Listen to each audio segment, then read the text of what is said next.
Sejam todos bem-vindos ao canal.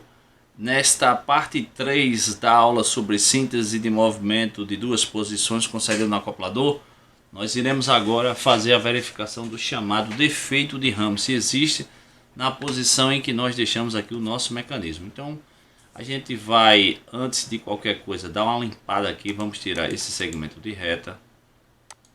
Nós vamos tirar esse segmento de reta, este segmento de reta.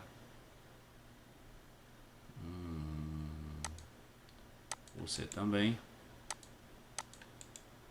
Não queria tirar C2D2 não. Volta aqui.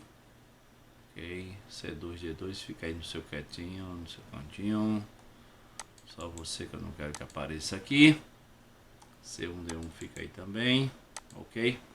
Então vamos lá. Esse ponto médio eu não preciso mais visualizar. Nem você não precisa visualizar para este momento. Então eu vou tirar também a visualização desse vetor C1 e nós vamos criar aqui alguns vetores. Vamos criar o 1, já deixei ele criado aqui para adiantar para a gente, indo de O2 para C1 e o 2 indo de O2 para C2. Agora eu vou criar outros dois vetores. Eu vou chamar esse cara aqui de deixa eu fazer assim, Ctrl Z. Eu vou criar um vetor, eu vou chamar ele de F1. Ele vai ser o vetor indo de C1 indo até D1, tá? Esse vetor F1 é como se fosse aqui um vetor que aponta de C1 para D1. Eu vou criar outro que vai ser F2. F2 vai ser o vetor que sai de C2, setinha para o lado, para D2, tá certo? Então o que é que acontece? A chamada regra do cotovelo eu passo a apresentar a vocês agora. A multiplicação vetorial de U1 F1 deve acontecer de tal forma que a multiplicação vetorial de U2 F2 ocorra sempre com o mesmo sinal. Imagina aqui que eu pego esse vetor F1 e trago ele aqui para a origem de U1. Quando eu faço pela regra da mão direita, o 1 multiplicado por F1, a gente vê que, pela regra da mão direita, ele tem um sentido de K positivo saindo do plano do papel, perpendicular ao plano do papel, que seria o eixo Z do R3. Tá certo? O eixo coordenado Z.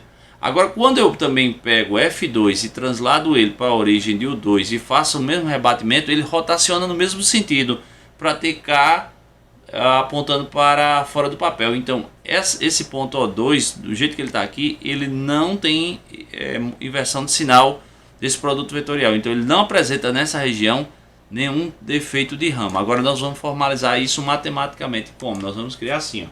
Nós vamos chamar assim, ó, o 1 de vetorial F1 vai ser quem? A gente aprende isso lá em álgebra linear. Não vou dar ênfase no detalhamento disso aqui, de onde vem. Depois você vê lá a minha outra playlist sobre abordagem computacional interativa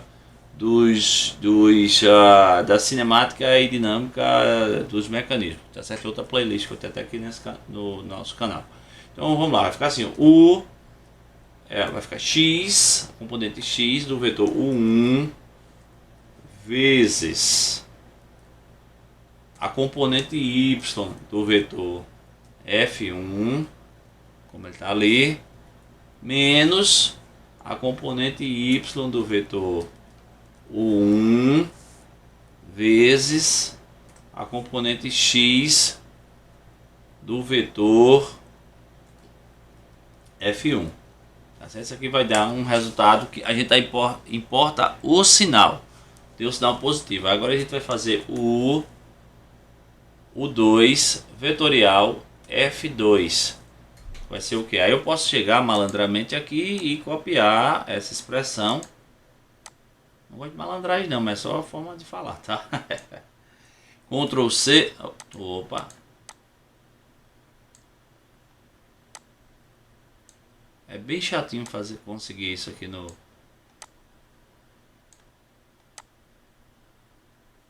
Ctrl C. Ctrl V. E aqui eu vou sair trocando todo mundo aqui por 2, né? O 2 F2, y de F2 menos o y2 F2 x de F2. Pronto.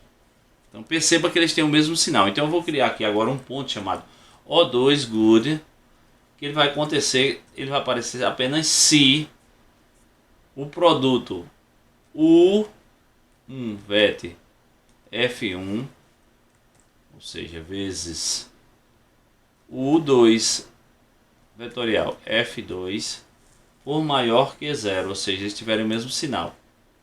Então se aparecer, eu quero que ele plote para mim o ponto 2 good junto com o O2. Olha o 2 good aqui, ó. Aí o que é que eu vou fazer? Eu vou fazer assim. Eu vou pintar esse cara aqui para ele ser verdinho. Verdezinho, laranja aqui, ó. Então, O2 good. Tá certo? O que é que eu vou fazer? Eu vou criar um O2 bad. Vou copiar esse cara todinho aqui. Ctrl C. Vou copiar aqui. Eu vou chamar você de bad. Bad. Se for menor que 0. Então, como são condições excludentes,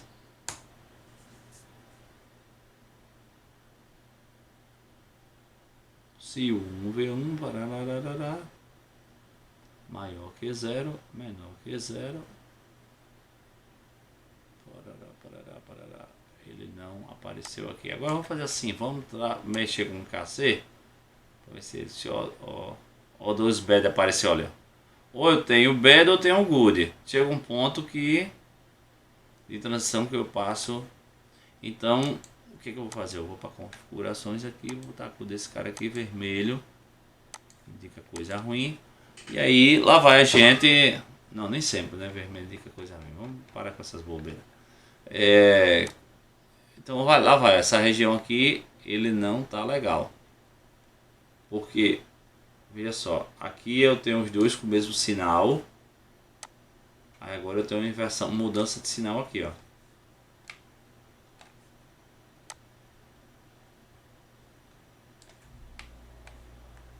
Vou mostrar para vocês uma coisa aqui, ó. Eu posso pegar as configurações aqui desse cara, vou colocar aqui menos 500 para ver uma coisinha aqui que eu...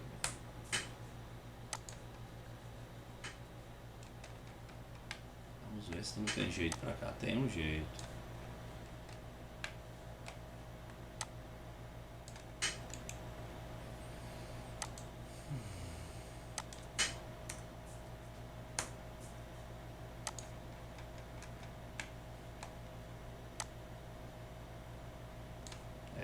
Nessa configuração ele não encontrou outra posição.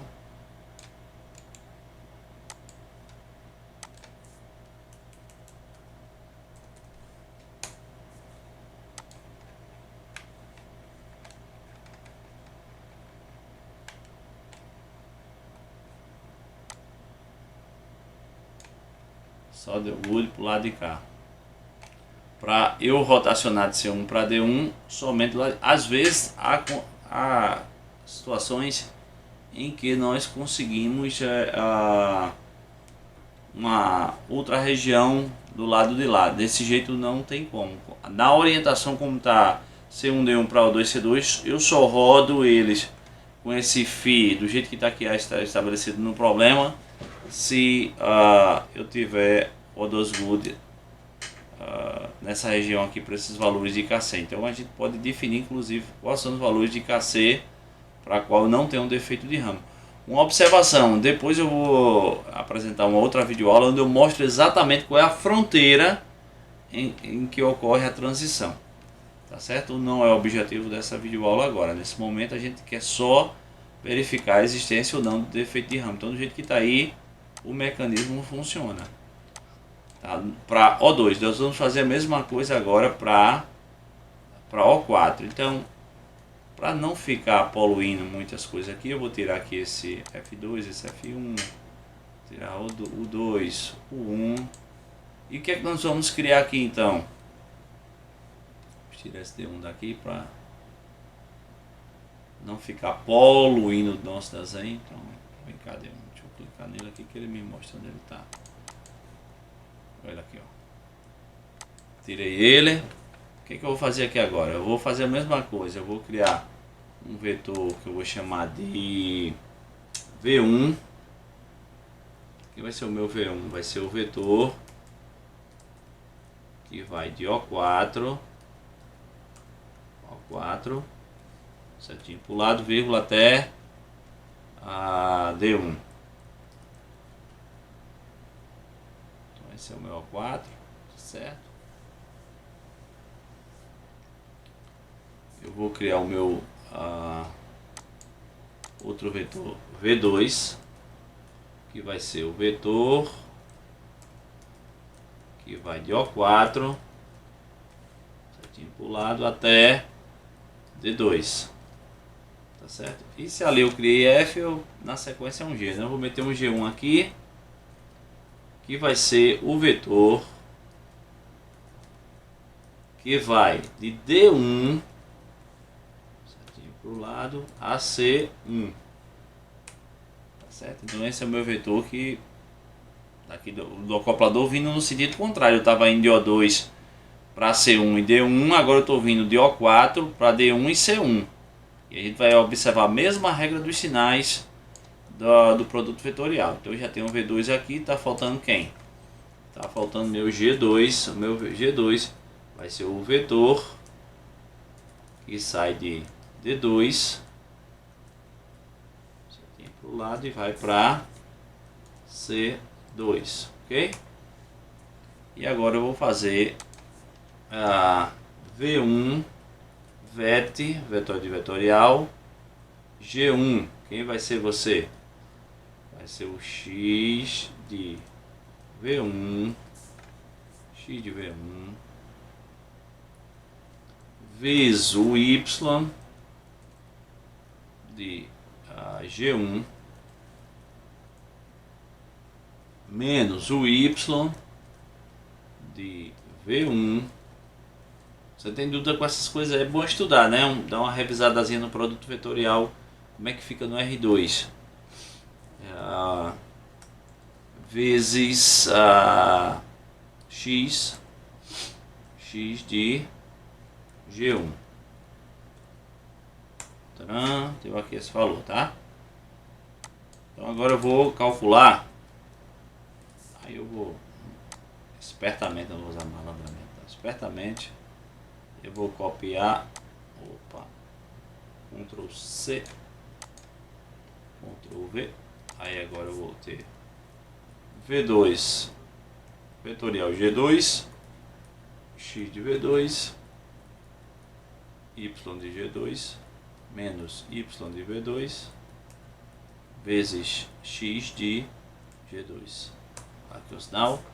Então, beleza, O4 aí também tá ok. Por quê? O4 good. O4 vai ser good se V1 vet G1 vezes V2 vet vetorial G2 for maior que 0. Então, se for, você bota esse ponto aí no onde tiver O4. Então, tá lá o nosso O4 good. E eu quero que cozinhe para ele. Eu quero essa cozinha aqui, verde limão. Ó, 4 good, beleza, maravilha. Mas eu também vou querer um O4 bad. E aí eu vou copiar tudo que eu tenho aqui. Ctrl C, Ctrl V, O4 bad. Vou só inverter o sinal aqui para ser menor do que 0. Menor do que 0. E quando acontecer, que não aconteceu agora, eu vou querer que ele fique na cozinha vermelha. Então tá ok, aí tá o 4 good, o 4 good, não tem defeito de ramo. Agora se eu levo, ó, o que é que acontece aqui, ó. Então tem uma região ok, tem uma região ruim. E do mesmo jeito que o O2 para essa configuração aqui, existe um ponto aqui de transição que depois eu vou explicar para vocês como é que faz para o qual o O4 pode ser good, tá certo?